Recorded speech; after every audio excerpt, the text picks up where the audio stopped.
Welcome students. I am Vemli Meghna Kulaso, Assistant Professor of Department of Economics at Rosary College of Commerce and Arts.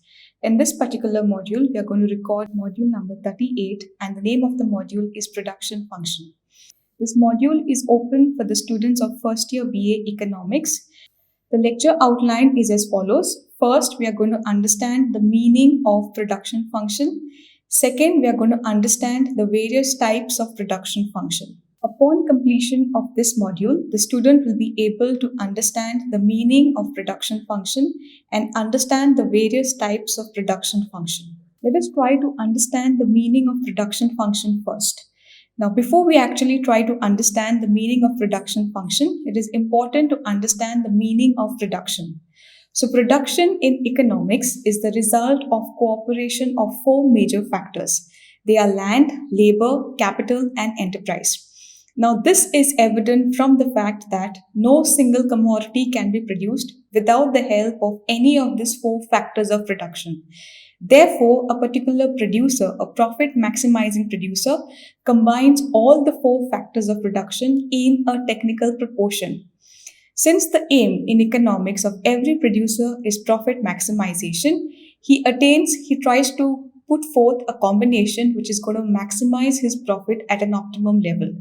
For this sake, he decides to maximize the production at a minimum cost by means of best combination of factors of production. In simple words, if we have to define production function, it refers to functional relationship between the quantity of goods produced, in other words, the output, and factors of production, in other words, the inputs. So production function is basically, it tells you about the relationship between output and the inputs which goes into the production process. So production function is purely a technical relation which connects factor inputs and outputs.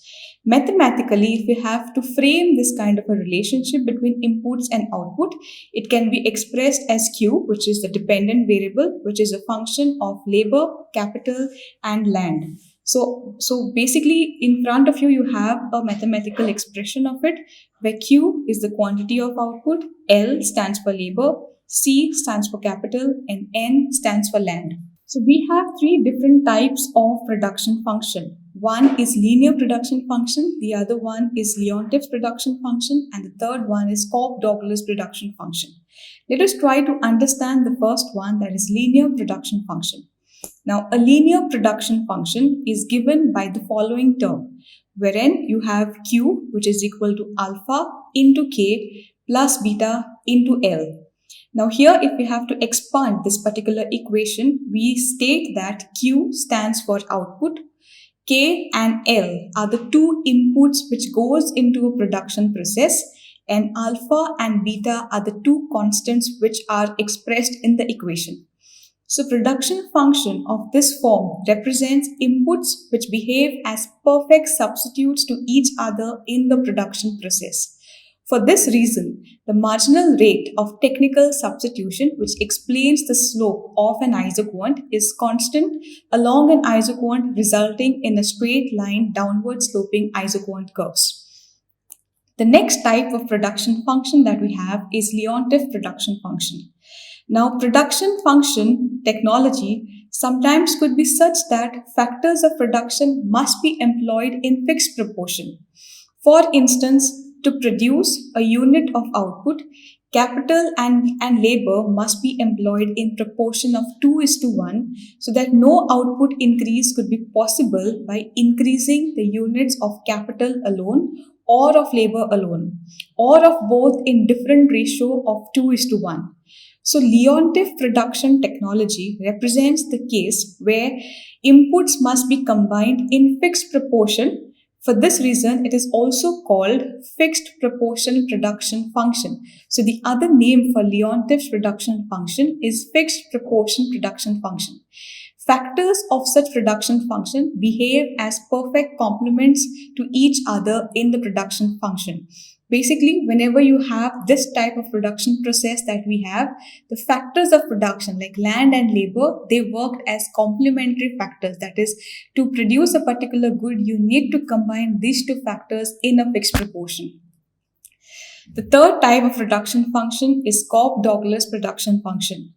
A widely used production function in economics is Cobb-Douglas production function, which can be written as Q, which is equal to alpha L into K into B, where Q is the output, L and K are the factors of production, A, alpha and beta are all positive constant. Now, some properties of Cobb-Douglas production function are as follows. Returns to scale. Now, for the Cobb-Douglas production function, which is Q, which is equal to A, L into alpha, K into beta, when alpha and beta are equal to 1, we can say that it is constant returns to scale. If alpha and beta are greater than 1, then you have increasing returns to scale. And if alpha and beta are less than 1, then you have decreasing returns to scale. So these are the three types of production functions that we have: linear production function, Leontief's production function, and Cobb-Douglas production function. So to conclude, a production function is basically a technological relationship between input and output in a production process. And the various types of production function that we have studied is linear production function, that is perfect substitutes. Leontief production function uses perfect complements, and Cobb-Douglas production functions are discussed in this particular module. The reference for this particular module is Modern Economics by Kosciuszko. Thank you.